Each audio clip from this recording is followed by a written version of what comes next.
Avant de plonger dans cette histoire incroyable, pensez à vous abonner à la chaîne et à activer la cloche.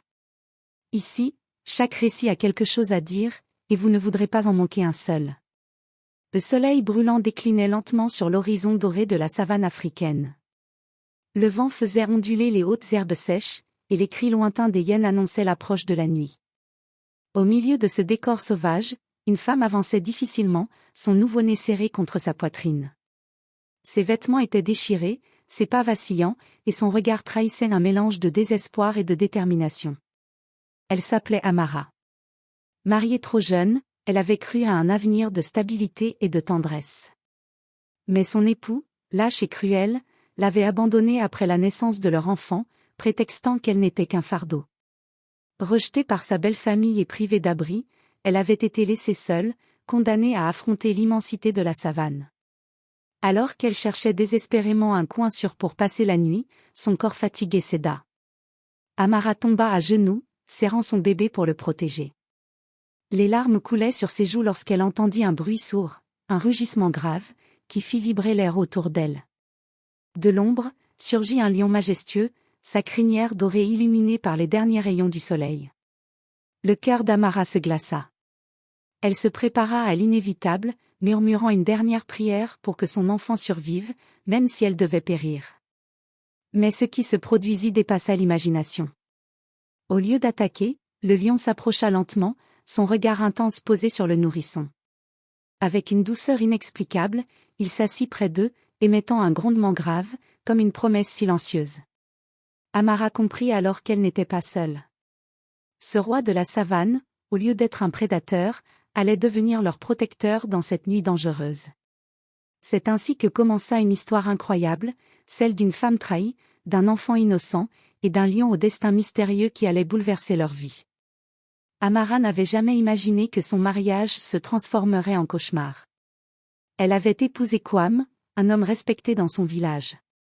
Grand, charismatique, et fils d'un chef influent, il avait séduit Amara par ses promesses d'avenir et son sourire rassurant. Elle croyait qu'en lui confiant sa vie, elle trouverait protection et stabilité. Mais l'illusion s'était vite brisée. Lorsque leur enfant était né, fragile et prématuré, Kwame avait changé.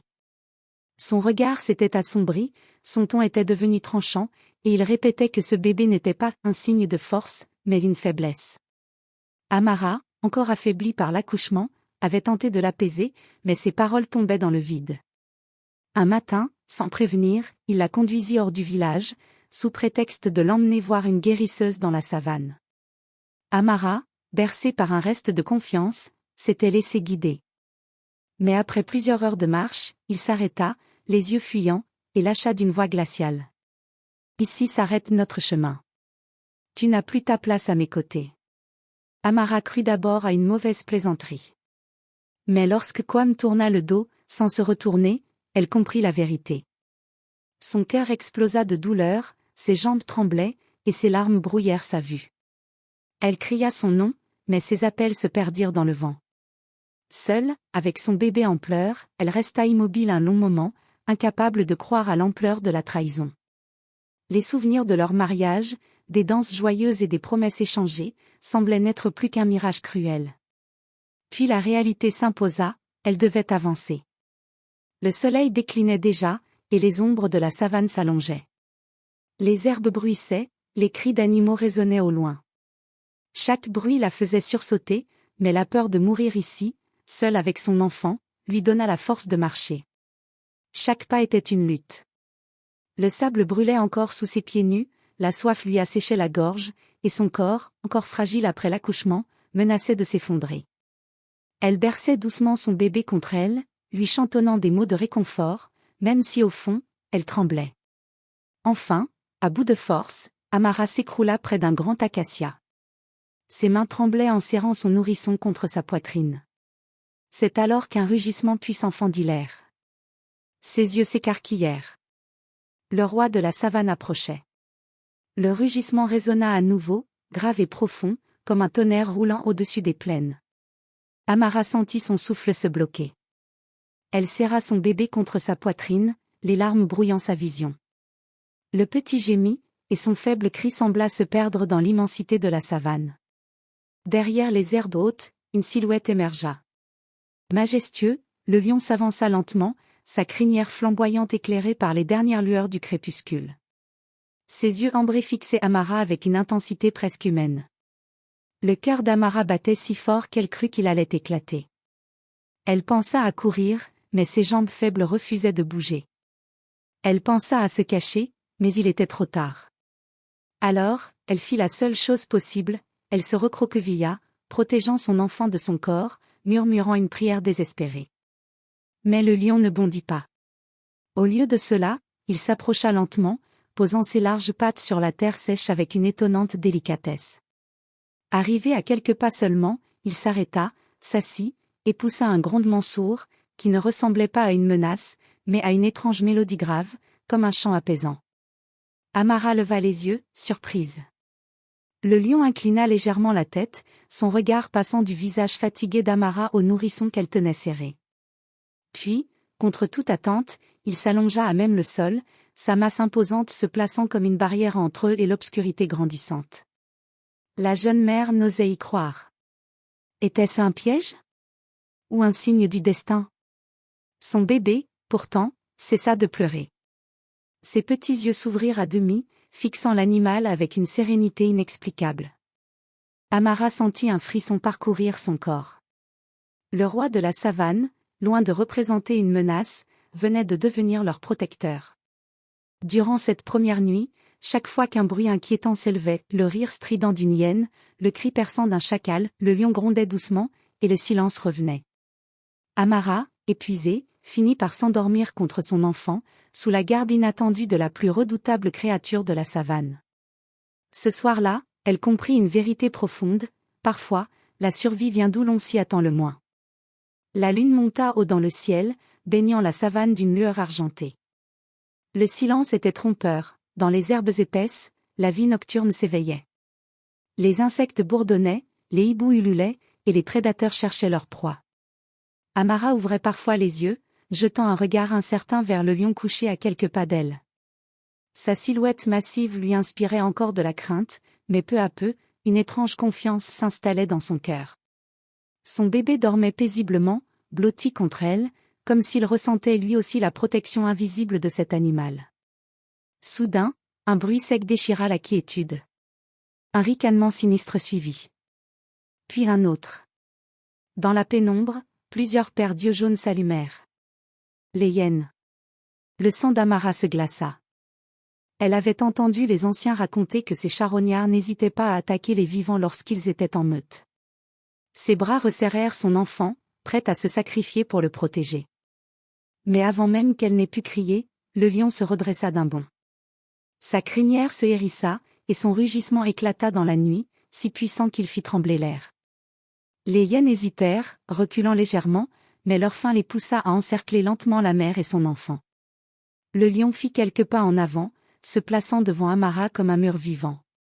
Ses crocs étincelèrent sous la lune, et ses yeux lançaient des éclairs de rage. Une hyène osa s'approcher trop près. Dans un éclair, le roi de la savane bondit, et d'un coup de patte, il l'envoya rouler au sol avec un cri déchirant. Les autres, terrorisés, reculèrent davantage. Mais elles n'abandonnaient pas. Elles tournèrent autour du lion, tentant de trouver une faille. Le roi rugit à nouveau, ses grondements résonnant dans la plaine, rappelant à tous les prédateurs qui dominaient ce territoire. Finalement, après de longues minutes de tension, les hyènes renoncèrent et disparurent dans l'obscurité. Le silence retomba. Le lion revint doucement vers Amara. Elle tremblait, le souffle court, incapable de croire ce qu'elle venait de voir. Il s'assit près d'elle, ses yeux brillant dans la nuit, comme pour lui dire « Tant que je suis là, personne ne te touchera ». Amara baissa les yeux vers son bébé endormi, puis vers le lion. Pour la première fois depuis son abandon, elle sentit une étincelle d'espoir. Cette nuit, la savane lui avait offert un protecteur inattendu. Le premier rayon du soleil fendit l'horizon, peignant le ciel de teintes orangées et roses. Les herbes hautes de la savane s'embrasaient sous cette lumière nouvelle. Amara ouvrit lentement les yeux. La fatigue lui pesait encore, mais elle remarqua aussitôt une chose étrange. Elle avait dormi. Dormir, alors qu'elle se trouvait seule dans une terre hostile, avec un nouveau-né fragile, aurait dû être impossible. Pourtant, la présence du lion l'avait enveloppé comme une protection invisible. Son regard se posa sur l'animal.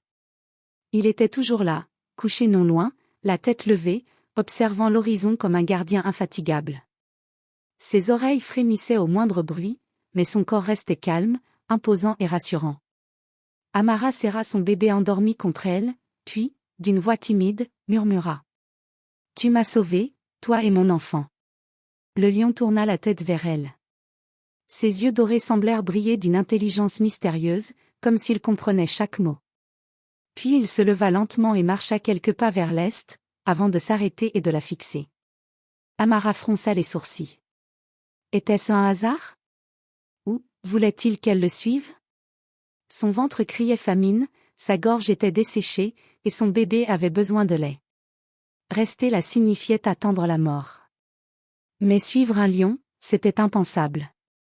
Pourtant, au fond d'elle, une intuition puissante s'éveillait, cet animal n'était pas apparu par hasard. Prenant une profonde inspiration, Amara se remit debout avec difficulté, son enfant serré dans un tissu contre sa poitrine. Le lion l'attendait, immobile, avant de reprendre sa marche lente. Chaque pas derrière lui semblait un saut dans l'inconnu. Les herbes hautes s'ouvraient devant sa majesté, et Amara avançait dans son sillage, étrangement convaincue qu'il la menait quelque part. Au fil de la matinée, elle remarqua que le lion s'arrêtait de temps en temps près de certains buissons. Dans l'un d'eux, elle découvrit des fruits sauvages encore juteux. Dans un autre, une source claire jaillissait entre les rochers. Amara se mit à pleurer en portant l'eau à ses lèvres. Ce fauve, que la nature avait façonné pour tuer, la guidait vers la vie. Lorsque le soleil fut haut, Amara et son enfant se reposèrent à l'ombre d'un arbre. Le lion s'allongea à quelques mètres, gardien silencieux et vigilant. Ce jour-là, Amara comprit que son destin venait de basculer. Elle n'était plus seulement une femme abandonnée. Elle était une mère guidée par un roi de la savane, prête à écrire une histoire que personne ne croirait. Le soleil était déjà haut lorsque le lion reprit sa marche. Amara, épuisée mais résolue, serra son enfant contre elle et suivit ses pas lourds et majestueux. Chaque fois qu'elle ralentissait, l'animal s'arrêtait, se retournait vers elle, et attendait. Ce comportement la bouleversait, il n'agissait pas comme un prédateur, mais comme un guide. La savane s'ouvrait devant eux, immense et intimidante. Le cri lointain des oiseaux de proie et le pas rapide d'antilopes fuyant à travers les herbes rappelaient à Amara qu'elle n'était qu'une étrangère dans ce royaume sauvage. Pourtant, elle sentait une sécurité étrange, comme si marcher derrière ce lion faisait d'elle une partie de ce territoire. Au bout de plusieurs heures, Amara commença à remarquer des traces humaines, un collier oublié dans la poussière, une lance brisée à moitié enterrée. Son cœur battit plus fort. Était-il possible qu'un village se trouve non loin d'ici? Soudain, la végétation changea. Les herbes hautes laissèrent place à des arbres plus denses, et un parfum d'eau fraîche et de feu de bois parvint jusqu'à ses narines. Amara accéléra le pas, son bébé gémissant doucement contre sa poitrine. Alors, elle le vit. Derrière un rideau de baobab, un petit village apparaissait, presque caché du monde extérieur. Des huttes de terre et de paille s'élevaient autour d'un point d'eau, et des enfants riaient en jouant près du puits. Le bruit des voix, des chants et des tambours résonnait dans l'air. Amara s'arrêta net, émue aux larmes. Après tant d'heures de désespoir, elle venait de retrouver la trace des hommes. Mais avant qu'elle ne puisse faire un pas de plus, un cri s'éleva dans le village. Un lion! Les habitants sortirent précipitamment de leur hutte, brandissant des lances et des arcs. Amara comprit aussitôt, ils ne la voyaient pas, seulement la bête qui marchait devant elle. Terrifiée à l'idée que son protecteur soit blessé, elle sortit des herbes hautes en criant de toutes ses forces. « Attendez! Ne lui faites pas de mal !» Les villageois s'immobilisèrent, stupéfaits à la vue de cette femme tenant un nourrisson, suivie de près par le roi de la savane. Le lion, lui, resta calme, s'asseyant dignement à côté d'Amara comme pour prouver qu'il n'était pas une menace. Un silence lourd tomba sur l'assemblée. Les regards se croisaient, incrédules. Puis, un vieillard s'avança. Sa barbe blanche et son bâton d'ébène trahissaient son rôle d'ancien et de sage. Ses yeux plissés observèrent longuement le lion, puis se posèrent sur Amara. D'une voix grave, il déclara. Ce n'est pas une simple rencontre. Le roi des animaux ne se lie pas aux hommes sans raison. Cette femme et son enfant portent un destin que nous devons écouter. Amara, bouleversée, sentit que son chemin venait de prendre une tournure qu'elle n'aurait jamais imaginée. Le silence pesait encore sur le village. Tous les habitants gardaient leurs yeux rivés sur Amara, son enfant endormi, et le lion assis calmement à ses côtés. On aurait dit une scène sortie d'un conte ancien. Le vieil homme fit signe aux villageois de baisser leurs armes. Certains obéirent immédiatement, d'autres hésitèrent encore, murmurant que ce fauve ne pouvait être qu'un danger. Mais l'autorité du sage imposait le respect. « Approche », dit-il à Amara d'une voix douce. Les jambes tremblantes, elle s'avança, serrant son bébé contre elle. Le lion, toujours imperturbable, marcha à ses côtés, et personne n'osa l'arrêter. Quand elle fut devant l'ancien, celui-ci leva lentement la main et effleura la joue de l'enfant. Ses yeux s'écarquillèrent, comme s'il voyait au-delà du simple corps fragile. « Cet enfant n'est pas comme les autres », murmura-t-il. Les villageois s'approchèrent, avides de comprendre. Le vieillard reprit, d'une voix qui résonnait comme une incantation. Depuis des générations, une prophétie circule dans nos terres. Elle dit qu'un jour, une femme trahie et abandonnée renaîtra dans la savane, portant dans ses bras un enfant marqué par le destin. Cet enfant grandira sous la protection du roi des animaux et deviendra le lien entre les hommes et la nature. Amara sentit ses jambes vaciller. Était-ce possible? Elle, une simple épouse rejetée, pourrait être la mère d'un enfant promis à un tel avenir? Elle voulut protester, dire que ce n'était qu'un malentendu, mais la profondeur du regard de l'ancien la réduisit au silence. Le sage posa alors ses yeux sur le lion. Et voici la preuve. Jamais le roi de la savane n'aurait choisi de protéger une femme et un nourrisson, sauf si les esprits l'avaient guidé. Un murmure parcourut la foule. Certains se signèrent, d'autres s'agenouillèrent, convaincus d'assister à un événement sacré. Amara, les larmes aux yeux, murmura d'une voix tremblante. « Je n'ai rien demandé, je voulais seulement sauver mon enfant. » L'ancien sourit doucement. Les plus grands destins ne sont jamais choisis. Ils s'imposent. Tu n'es pas ici par hasard, Amara. Toi et ton fils avez été conduits à nous pour accomplir une mission que nous découvrirons ensemble. À ce moment, le lion rugit, un rugissement qui fit vibrer la terre et leva les regards vers le ciel. Pour le village, c'était le signe ultime, la prophétie venait de s'accomplir. Amara, encore incrédule, comprit une chose essentielle, son enfant n'était pas seulement sa raison de vivre, il était la clé d'un avenir plus grand que tout ce qu'elle avait jamais imaginé. La nuit était tombée sur le village caché. Des feux crépitaient au centre de la place, et les habitants, encore troublés par la journée, chuchotaient entre eux. Amara, assise à l'écart dans une petite hutte qu'on lui avait offerte, berçait doucement son bébé. Son esprit, lui, était en tumulte. Les paroles de l'ancien résonnaient encore dans sa tête, cet enfant grandira sous la protection du roi des animaux et deviendra le lien entre les hommes et la nature.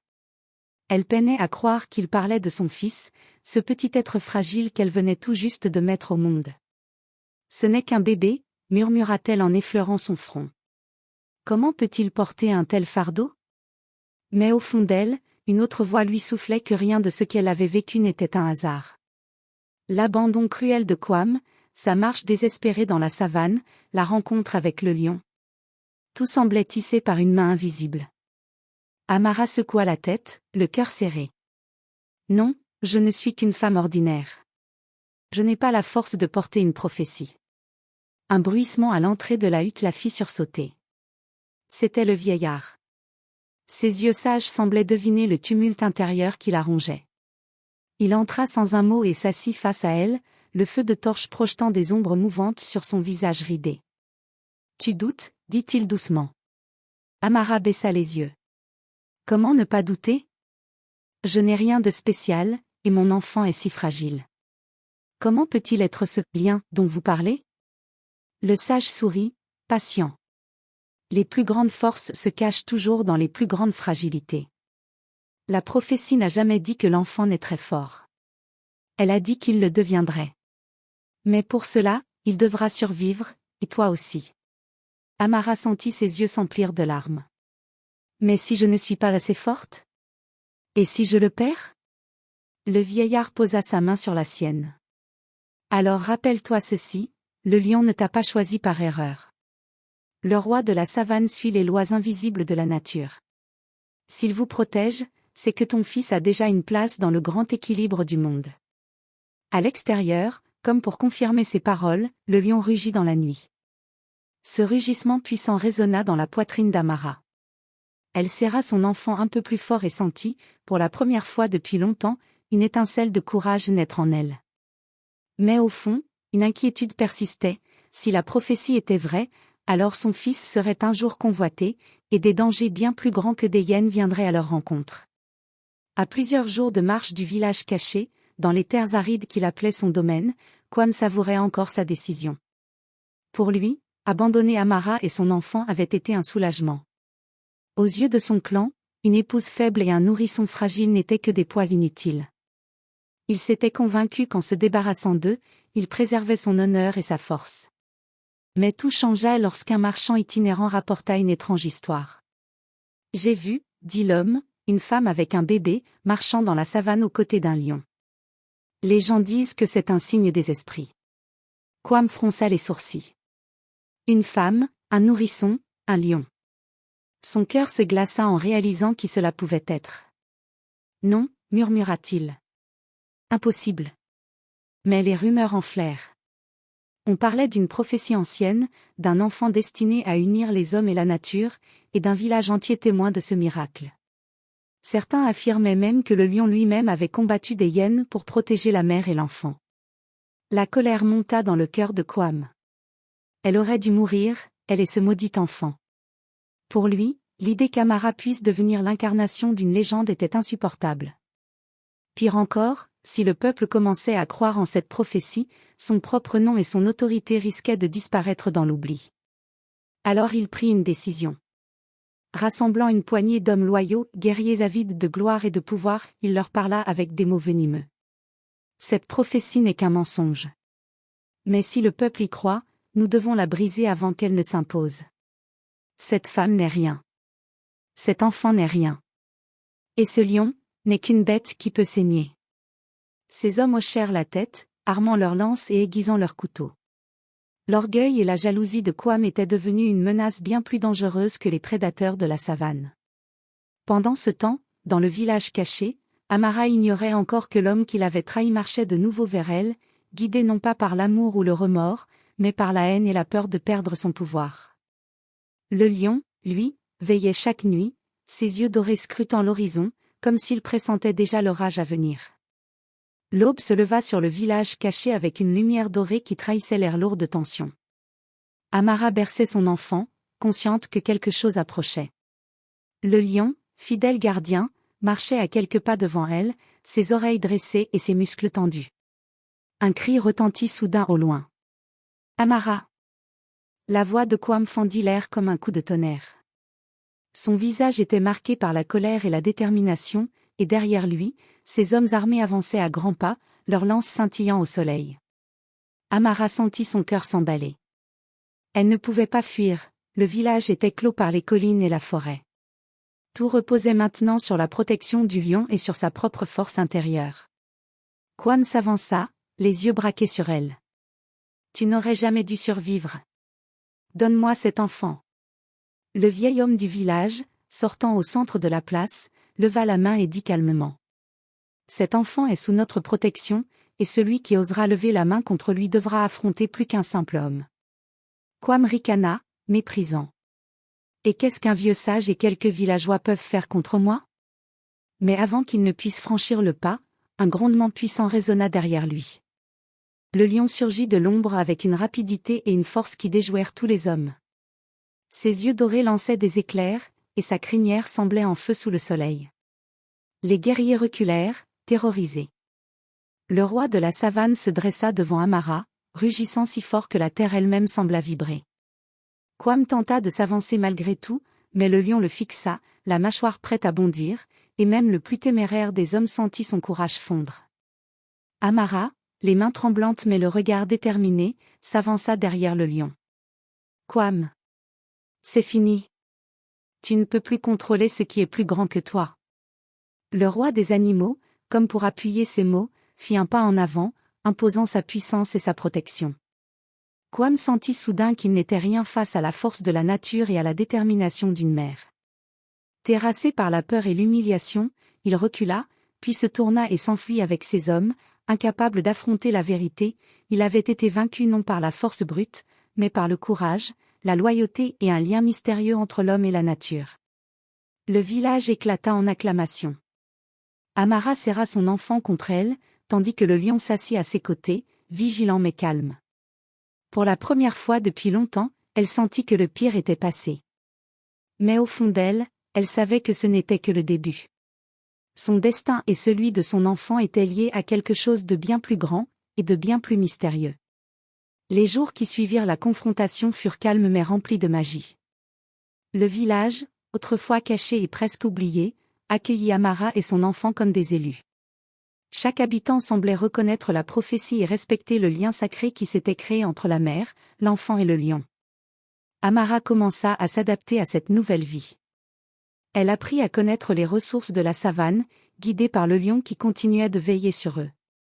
Les fruits sauvages, les points d'eau cachés, et les abris naturels devinrent leurs alliés. Les nuits, même sous la pleine lune, ne lui faisaient plus peur. Son enfant, qu'elle nomma Taille, grandissait entouré d'une énergie particulière. Son rire semblait apaiser les animaux, et son simple regard attirait le respect et la curiosité des créatures de la savane. Amara comprit peu à peu que les paroles du vieil ancien étaient vraies, son fils portait en lui un destin unique. Le lion, toujours à leur côté, devint plus qu'un protecteur. Il était un guide, un symbole de force et de sagesse, et un rappel que la nature elle-même avait choisi de les protéger. Amara se surprit à parler au lion, comme à un ami, partageant ses espoirs et ses peurs. Et chaque fois, il répondait par un regard profond et rassurant. Un matin, alors que le soleil se levait derrière les collines dorées, Amara sentit que quelque chose avait changé en elle. La peur et le doute qui l'avaient rongée depuis son abandon avaient disparu. Elle était désormais une mère forte, une femme consciente de son rôle dans l'histoire qui se dessinait.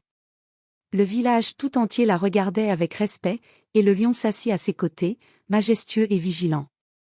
Ensemble, ils formaient une alliance indestructible. Amara murmura à son fils, endormi dans ses bras. « Taille, ton avenir est grand. Et je serai toujours là pour te protéger, comme le lion l'a fait pour nous. » Le vent souffla dans la savane, portant avec lui le rugissement lointain du roi des animaux, comme un écho à la promesse d'un futur extraordinaire. La mère et l'enfant avaient trouvé leur place, non seulement dans la savane, mais dans le destin qui les attendait. Et c'est ainsi que commença une vie nouvelle, où la force, le courage et l'amour se mêlaient à la magie de la nature, laissant derrière eux le passé douloureux et ouvrant la voie à un avenir légendaire.